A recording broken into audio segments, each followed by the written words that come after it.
తమ సత్తా చాటారో మనమందరం చూసి. బీఆర్ఎస్ ర్యాలీలో రఫా ఫ్లెక్సీలపై మంత్రి పొంగులేటి సీరియస్ అయ్యారు. రాష్ట్రంలో శాంతి భద్రతలకు విఘాతం కల్పించాలని చూస్తే చట్టం చూస్తూ ఊరుకోదన్నారు. తెలంగాణను ఫ్యాక్షన్ రాష్ట్రంగా చేయాలనుకుంటున్నారా అని ప్రశ్నించారు.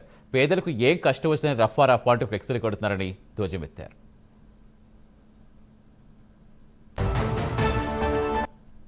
నేను 6 అడుగుల అందగాడు అని ఒక అందగాడు ఉన్నాడు మాజీ మంత్రి.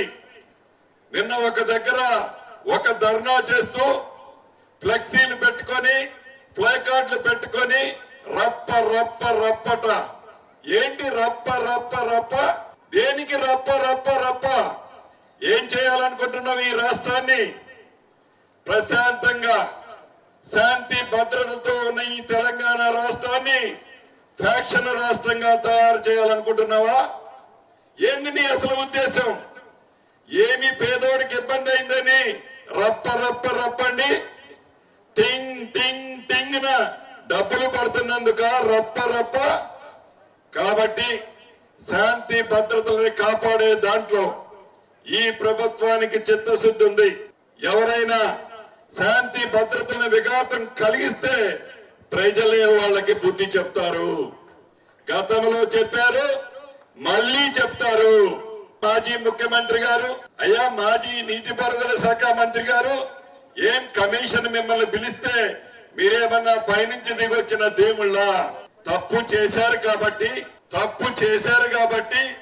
తప్పు రుజువు కాబోతుంది కాబట్టి భుజాలు తడుముకుంటున్నారు. గుమ్మడికాయల దొంగ ఎవరంటే భుజాలు తడుముకున్నట్టు భుజాలు తడుముకుంటున్నారు. తప్పు ముమ్మాటిగా చేశారు. మీరు నిజంగా నిస్వార్థ పరులైతే మీరు ఈ ఉమ్మడి నల్లగొండ జిల్లా మీద ముసలి కన్నీరు ఇప్పుడు కారుస్తున్నారు.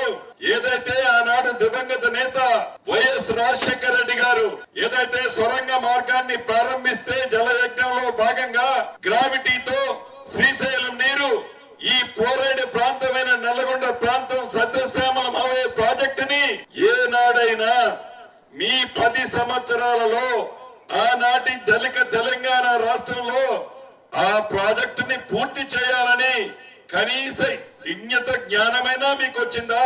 ఈనాడు ముసలి కన్నీరు కారుస్తున్నారు. బీఆర్ఎస్ 10 ఏళ్ల పాలనలో రాష్ట్రానికి రావాల్సిన